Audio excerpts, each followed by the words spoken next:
Nous voici dans la vallée du Rhône, dans l'appellation Rasteau, qui est connue pour seulement des vins rouges secs et des vins rouges liquoreux en vin doux naturel. Ça c'est assez secret, mais il y en a quand même. Et Rasteau est devenu une appellation communale à part entière, comme Gigondas, comme Châteauneuf-du-Pape, comme Queyranne. Pas depuis très longtemps, avant c'était un Côtes-du-Rhône village Rasteau. Et donc ça veut dire que maintenant l'appellation est au top du top. Comme voici ce bel exemple de la famille Ferrand, c'est Madeleine qui a rejoint son papa, tête du domaine, et ils font ensemble des vins absolument merveilleux. Et la particularité de cette région, c'est ces espèces de gros galets roulés. C'est hyper important dans le profil des vins parce que les galets roulés, ça emmagasine la chaleur pendant la journée. C'est comme des radiateurs en fait, et ça redispatche la chaleur pendant la nuit. Du coup, les raisins sont toujours très très mûrs. Ça fait des vins assez charpentés. Alors, ce vin est comme on fait toujours dans la partie méridionale de la France, ce sont des vins d'assemblage. Et là, il y a 80% de grenache et 20% de syrah. Et la syrah, ça donne ces petites notes épicées, assez poivrées, et on retrouve effectivement ça dans le vin. C'est assez marquant.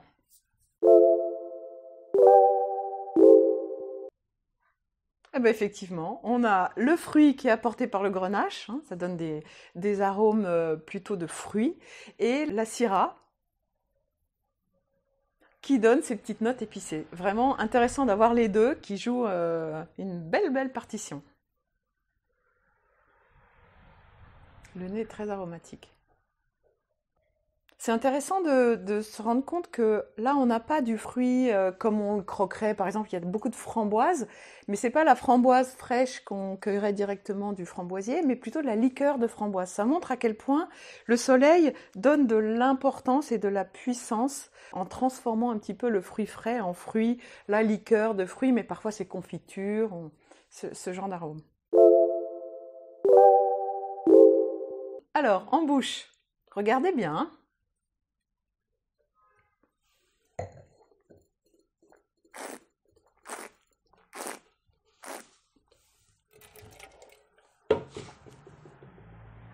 Un peu pour voir la longueur du vin, combien de temps le vin reste en bouche. En tout cas, on a une espèce d'explosion de fruits très mûrs. On retrouve ce qu'on avait au nez en bouche. Et on a cette générosité, ce fruit qui vous enrobe le palais et les petits tanins qui viennent du soleil, hein, les petits tanins qui arrivent et qui lui donnent cette charpente et qui le conduit tout en longueur.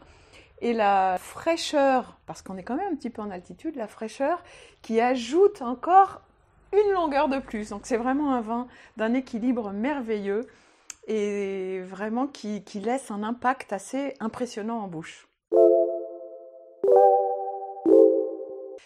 Alors, à table maintenant, qu'est-ce qu'on fait avec ce vin? Eh bien, à mon avis, on prend une épaule d'agneau, on fait des petites incisions, on met de l'ail dedans, on en rajoute un petit peu autour en chemise, hein, dans le plat. On met ça au four et on peut aller se balader pendant des heures.